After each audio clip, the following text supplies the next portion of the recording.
Okay, so picking a tutor on pre-ply isn't always perfect, let me tell you. My last tutor, the one before I have now, was amazing, but then suddenly she had to stop for personal reasons, and that threw me off for a bit. But my new tutor uses a completely different method, and honestly, it's changed everything about how I learn French. Bienvenue de retour sur ma chaîne pour l'épisode 3. Today is a bit of a different episode because I'm actually going to show you inside my very first pre-ply lesson here in Australia with my new tutor. Before we even get into the notes though, I want to quickly explain something. Before these notes existed, I already had a fantastic tutor. Her lesson style was great, but totally different to what you are going to see today. Unfortunately though, she had personal matters come up and our lessons suddenly stopped. So I found myself back on pre-ply again, searching for the right fit, which I never thought I was going to find someone as good as this tutor. Now, if you haven't used pre-ply before, here's how it works. Before you start with any tutor, pre-ply gives you a few simple self-assessment questions like, what do you think your level is? What do you want to improve? And what are your learning goals? And then you can pick how many lessons you want to do per week or per month, but I'll get into that soon.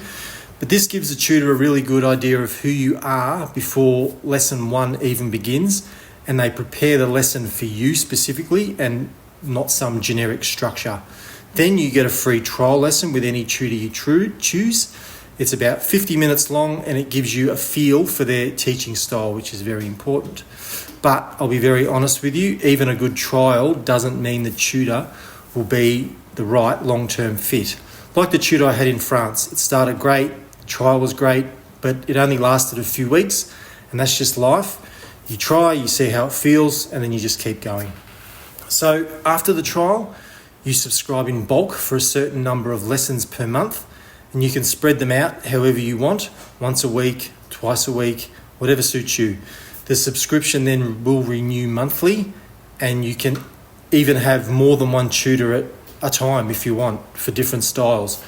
So when you look at it this way, it's basically structured learning with a certified and native French tutor guiding you every step of the way. And in my opinion, that's the fastest way to make real progress. So my previous tutors always used the chat section during the lesson. In pre-ply, there's this chat section. Everything went straight into the chat, the vocab, the corrections, the questions, the exercises, all in real time. My new tutor does it completely differently, and that's the beauty of it. Instead of typing into the chat directly as we go, she sends a text document at the end of the lesson with all the notes that we took during the lesson. And this document becomes our workspace for the full hour. She writes the corrections, she adds the vocabulary, we do the exercises, she leaves the homework on there, and all the lesson notes are on that document, as I say. Then after the lesson, she sends the final version through the chat as an attachment. I then download it, print it, and it lives in my big folder for future reference. So now we'll get into the notes, what you've all been waiting for. So here it is, the text document of my first lesson with my current tutor all the way back in April this year. Where has 7 months gone? I do not know. But these are the notes taken in real time through the lesson, and it just compiles as we talk, as we do the exercises and so forth. So as you can see, I have answered those questions I was talking about, my strengths and weaknesses, and the tutor has catered or tailored this lesson for that, to work on those things. With the objectif général to improve comprehension and expression oral, on the theme of hobbies. Just a few notes, and what I normally do in the lessons is once the notes get typed out, I print them out at the end, as I've said, and then I'll go through them in my own time to understand them and translate what I need to translate, whether that's a good thing or a bad thing in itself is undetermined, but yeah, you can see sort of what I've done, and these sort of blue sections are words that were changed colour during the lesson in the text as she was typing but didn't really print out that well. Anyhow, as we move down, there's an introductory section with a bit of work on le vocabulaire, with some questions that I have to answer below. And then as we sort of go through it together, there's some little notes about contractions that are common in French with prepositions. When de plus le devient du. And then we work down the page there. And then you can see some more translations. La pluie ne me dérange pas is I don't mind the rain. And a similar spin on that is la pluie ne me gêne pas, is the rain doesn't bother me. Qu'est-ce qui te tracasse? C'est what's bothering you. Not sure why that came up in the lesson, but it did. Maybe it was to do with what's bothering me in my French learning, but that's how you say that. And then there's a section on oral comprehension or compréhension orale, and there's a bit of a story there with understanding the small text about hobbies for Claire's ideal weekend, or le weekend idéal de Claire. So that's page 1. I'll just flip it over, one sec. There's a bit more to this. You can see in the text as well, there's all these bold words, which are highlighted words as we go through the text. There's one there, me changer les idées, which is like to take one's mind off things. It's sort of like a idiomatique en français. Randonnée is like hiking. So there's a few different things there that sort of are highlighted through the text that stand out and might be good to sort of take notes on and try and memorize for later on, without being over the top and having to memorize everything.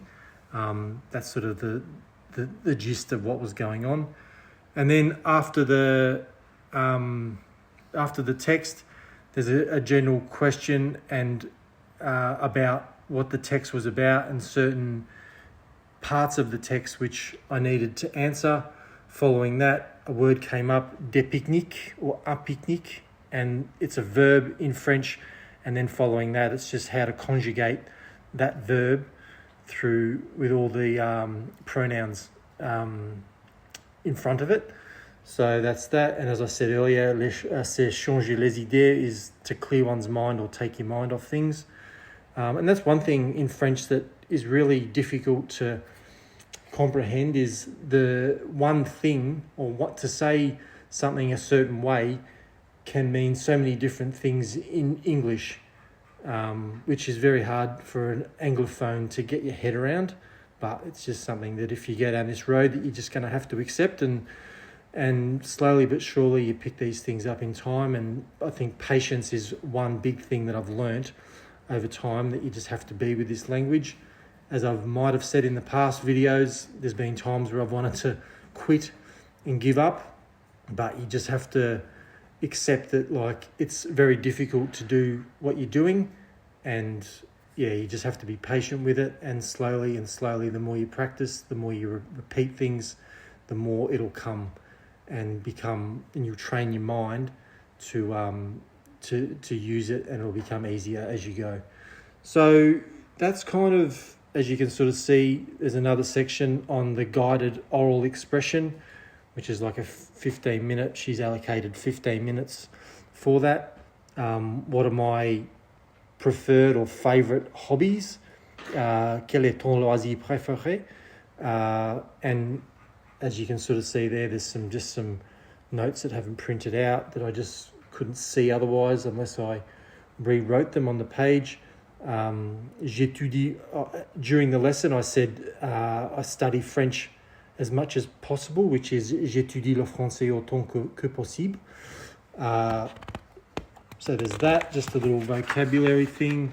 And then on the last page, excuse me for that, this was the sort of final section of the lesson, and I had to describe my ideal weekend in French, which, as you can see there,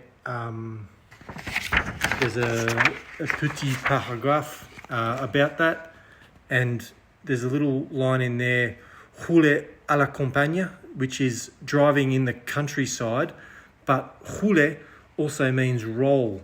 So you can see roll is also driving, which is rouler. C'est bizarre, but that's just French. And yeah, you just have to sort of giggle about it in the end. But yeah, in time, just be patient, repetition and practice, and you will pick it up. And then you can see section 4 at the end there was the devoir and conclusion. So the homework and the conclusion of the lesson. The objectif is consolider les acquis, which is the achievements, consolidate the achievements of the lesson by doing this little task. Le sport est mieux que la lecture. Qu'en penses-tu? And then I just had to do a little text for homework for the next class, which we would go through in the start of the next document before we got into the exercises of the next class. So that was the first lesson way back in April this year, and honestly, this format with the document in the chat works really well for me. Having this document afterwards means the lesson doesn't disappear. Not that it would anyway, but it's just easier. I can go back, I can revise, I can physically highlight things and build a proper folder of everything I've learnt. I will show you the folder. For me, this feels more structured and more motivating. So yeah, that's my proper first pre-ply lesson back in Australia with my new tutor. In the next episode, we're going to go even deeper because the notes get even more detailed and the exercises get seriously interesting. So if you're enjoying this kind of behind the scenes look at how I'm learning French, make sure you are subscribed to my channel so you don't miss what's coming next. Thank you for watching and à très bientôt.